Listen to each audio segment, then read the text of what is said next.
اس پر بھی پاکستان کے اندر بہت سارے لوگ بہت سارا اعتراض کرتے دکھائی دیتے ہیں کہ جی یہ آپریشنز تو نہیں ہونے چاہیے ہیں, یہ کارروائیاں تو نہیں ہونی چاہیے ہیں, یہ تو ناراض لوگ ہیں, لوگوں کو تو منایا جانا چاہیے. لیکن آپ سردار صاحب ان سرداروں میں سے ہیں جو بی ایل اے سے مذاکرات کے حق میں نہیں ہیں.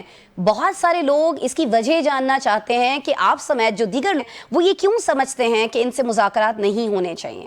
دیکھیں اسما, بات یہ ہے کہ ہمارے قبائلی بلوچی ایک مثال ہے کہ کوئی بندہ گھوڑے پر سوار ہو کے جا رہا تھا تو نیچے ایک چھابڑی والا بیٹھا ہوا تھا, اس نے گھوڑا روکا اور گھوڑے کے اوپر سوار تھا تو اس کو آواز لگایا, میاں یہ جو ہے نا انگور کیسے کلو دے رہے ہو؟ تو اس نے کہا بھائی جان گھوڑے سے نیچے اترو, یہ انگور نہیں ہیں, یہ تربوز ہیں. تو وہ بیرونی آقاؤں کے جو ہتھے چڑھے ہوئے ہیں یا ان کے منہ کو جو بھیڑیے کی طرح خون لگ گیا ہے, خون وہ پیسوں والا, باقی خون نہیں, پیسوں والا, کہ جس کی کل ورتھ 10,000 تھی آج وہ جیب میں ہاتھ ڈالتا ہے تو 2-4 لاکھ روپے اس کی جیب سے نکلتے ہیں. تو وہ کبھی بھی مذاکرات کر کے میں آپ کے توسط سے اسما, ہم ایک کورس میں تھے, ہم جانتے ہیں ایک دوسرے کو, میں آپ کے توسط سے ان کو کہتا ہوں کہ بسم اللہ آئیں, پہاڑوں سے اتریں, ہمارے ساتھ مذاکرات کریں, کیا چاہیے آپ کو. ریاست پاکستان آپ کو وہ سہولتیں دینے کو تیار ہے. ہاں ایک شرط پہ کہ پاکستان 1947 میں وجود میں آیا, اس کا ایک آئین ہے, اس کی ایک سرزمین ہے, اس کا ایک سبز حلالی پرچم ہے, اس کو تسلیم کریں, آپ اس کی ملکیت لیں کہ یہ ملک ہمارا ہے. آپ کی جس ایکسٹینٹ میں آپ چاہتے ہیں, آج ہم نے آپ کی پوری دنیا کی یونیورسٹیاں کھول دی ہیں, آپ جائیں ایجوکیشن حاصل کریں. کبھی جس کا آپ تصور نہیں کرتے تھے, آکسفورڈ اور انگلینڈ اور امریکہ اور دنیا کے کسی بھی آپ جگہ جائیں, آج ہمارے غریب سے غریب بچے وہاں پہ جو ہے نا تعلیم حاصل کر رہے ہیں, ایجوکیشن حاصل کر رہے ہیں, میڈیکل. اچھا, اسی طریقے سے یہ ہمارے یہ مختصر دور میں 2.25 سال میں ہزاروں کی تعداد میں ہم نے ٹیچر بھرتی کیے, ہم نے ڈاکٹر بھرتی کیے, ہم نے BHU جتنے غیر فعال پڑے ہوتے سب کو جو ہے نا فعال کر دیا, ہم نے بند سکولوں کو کھول دیا. آج دیکھیں, آج میں راستے میں دیکھ رہا تھا, حالانکہ ایجوکیشن میری کولیگ کے پاس ہے, کہ جو کتابیں سالوں سال نہیں آتی تھیں, مارچ ابھی شروع ہوا اور نصاب کی کتابیں جو ہم بچوں کو سپلائی کرتے ہیں, مفت سپلائی کرتے ہیں ایجوکیشن بڑھانے کے لیے, وہ وافر مقدار میں پہنچ چکی ہیں اور ڈیلیور ہو گئی ہیں. تو اس سے زیادہ ہم کیا کر سکتے ہیں؟ روزگار ہم دے رہے ہیں, کمیونیکیشن کا ہم کر رہے ہیں, بھرتیاں ہم کر رہے ہیں. آپ سردار صاحب بالکل بجا فرما رہے ہیں کہ چیزیں اب سب ہو رہی ہیں, ترقیاتی منصوبوں پر بھی کام جاری ہے, تعلیم کو لے کر جو کام آپ نے کیے ہیں وہ بھی آپ نے گنوائے ہیں, صحت کو لے کر بات کر لیجئے, سہولیات وہاں پر موجود ہیں, سڑکیں بنائی جا رہی ہیں. لیکن ظاہر ہے کہ یہ جو بیرونی فنڈنگ پر پلنے والے لوگ ہیں, ان کو پروپیگنڈا کرنے کے لیے تو کچھ نہ کچھ چاہیے نا. تو یہ ہمارے بچوں کو یہ ساری چیزیں بتا کر ان کو ورغلاتے ہیں اور اس طرح سے انہیں خودکش بمبار بناتے ہیں, اور اب تو ان میں خواتین کو بھی شامل کیا جا رہا ہے جو یقیناً بلوچ روایات کے خلاف ہے. بہرحال سردار عبدالرحمان صاحب, آپ صوبائی وزیر ہیں بلوچستان حکومت میں, آپ ہمارے ساتھ موجود تھے, آپ نے میرے شو کے لیے وقت نکالا, ہمیں بہت ساری حقیقتیں بتائیں آج بلوچستان صوبے کو لے کر. ناظرین پروگرام میں ایک بریک کے بعد ملیے.